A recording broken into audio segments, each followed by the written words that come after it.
Good afternoon, guys. I just wanted to jump on here and touch on the last two topics that I was going to teach in this masterclass. One of them being hormone health and stress, energy, and sleep. So I can relate heavily to hormone issues. I think since I've had my son, I've had issues ever since him. But I just wanted to jump on here and talk a little bit about my experience and ripping off the Band-Aid as far as the unhealthy route goes, managing hormones.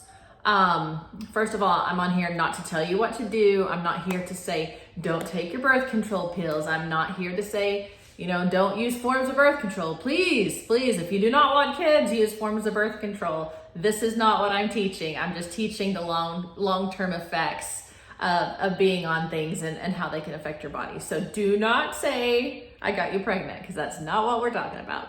But I wanted to touch on the fact that over the last 4 or 5 years, I've definitely struggled with my hormones. I've been on the birth control pill for over 20 years. And just recently, I think it was February 1st, I went in and got an IUD and got off a birth control pill because all kinds of blood work was going wacky. I had certain hormones that were up. I had certain hormones that were like basically non-existent. I think I felt terrible. Now that I'm off of it, I know how terrible I felt.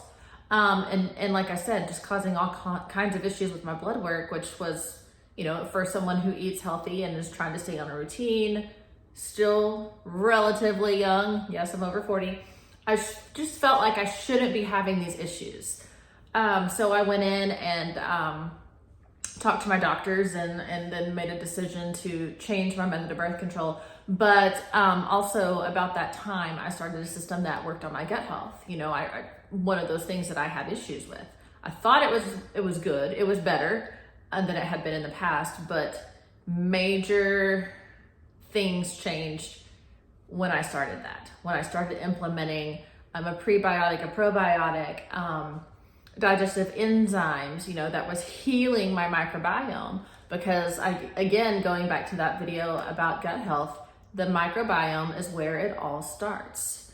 If it's unbalanced, if it's inflamed, then it's going to go straight to your endocrine system. It messes with your thyroid, it messes with your hormones, it messes with just about anything and everything. So I think for me, the choice was ripping off the Band-Aid. Yes, I changed my method of birth control to a safer method for me, and then saw a bunch of changes really quickly. But I also got a hold of my gut health, and I started being consistent with those things, putting the right kinds of foods in, tracking those foods, putting in a healthy probiotic, prebiotic, digestive enzyme regimen in my body, and things really shifted. Like, I am going to be 41 in July, and I feel better now than I did at 36. At 36, I was popping a handful of pills at night for GERD and for hormones and for whatever else I had going on. I can't even remember what all I was on, but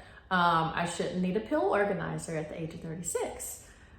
So a bunch of things have changed, but I really wanted to touch on the hormones because I know that is a struggle for a lot of us who are 30s, 40s, 50s, and ripping off the Band-Aid of just going and throwing in another progesterone pill or doing this or doing that. Yes, there's things that you have to do. You need to listen to your doctor, but you can also start by helping with your gut and taking care of yourself and doing things that help promote healthy hormones. So that's my little touch on that. And then I'm going to jump into real quickly, stress, sleep, and energy. Who feels like since they've had a kid that they have not slept? Yep. Been there, done that. Once we get into that habit, even though mine are getting a little bit older, I still struggled with sleep and good REM cycle sleep and energy throughout the day. I know a few years ago, I struggled with even getting my kids to school on time. It's pretty sad, isn't it? But I couldn't drag my butt out of bed. I could not drag myself out of bed. I was so exhausted when I went to sleep, and I was so exhausted when I woke up. And there are several things again that can impact your energy, your sleep, and stress. Stress is one of those things. It impacts both. If you're super stressed and you're not sleeping and you don't have energy through the day. So managing your stress levels, like I touched on yesterday with emotional eating, exercise, movement, walking, distractions, things like that. If you can help lower your stress levels, lower your cortisol levels, then your sleep and energy is going to be better. There are also some natural fixes out there. There's supplements that are healthy that can help you sleep and help you have healthy energy. Yes, I'm going to get on my energy drink kick here in just a minute.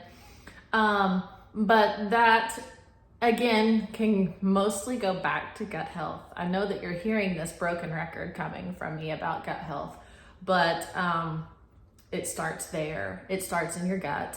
You have outside triggers. You have stress. You have jobs. You have kids. You have families. You have, I don't know if you've seen my calendar, but everything is written on every day. There's something written on every single day. And I'm going, oh, I'm not going to have a summer. It's going to be over. But I'm creating stress for myself.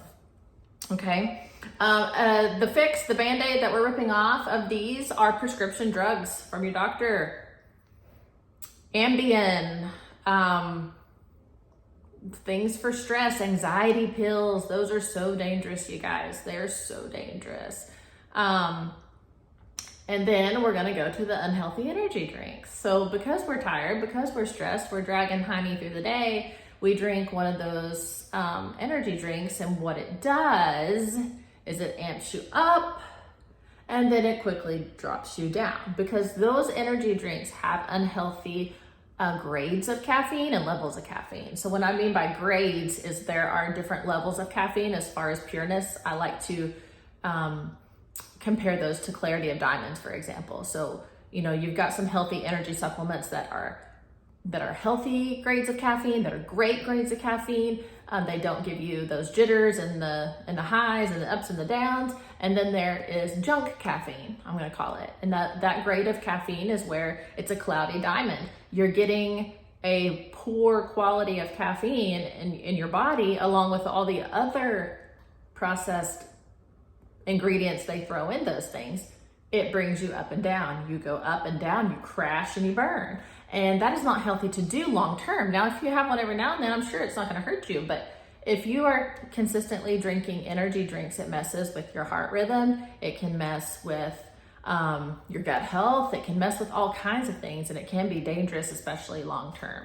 So we want to rip that Band-Aid off and look at other options as far as having healthy energy and getting good sleep and decreasing stress. And I know that's like saying the impossible, but I have to pep talk myself every day to decrease my stress. And for me, it's visual. So if I can write it down on my calendar, or I can put it in my phone on my calendar and it dings at me and I kind of know what's coming at me, I'm okay. But if I am trying to say, hey, can I have this appointment that day? I'm like, I don't know. Because kids got golf, kids got trips, kids got cheerleading, kids got all this. So I don't know. And that kind of stuff causes me stress. So if I can keep myself organized and have a visual of what I need to do, what's going on, stress is reduced. So I hope that you sure are taking a lot from all this. And I know, like I said, I've sounded like a broken record some on the gut health. Okay, but it's kind of in charge. It's kind of the brain of your whole system.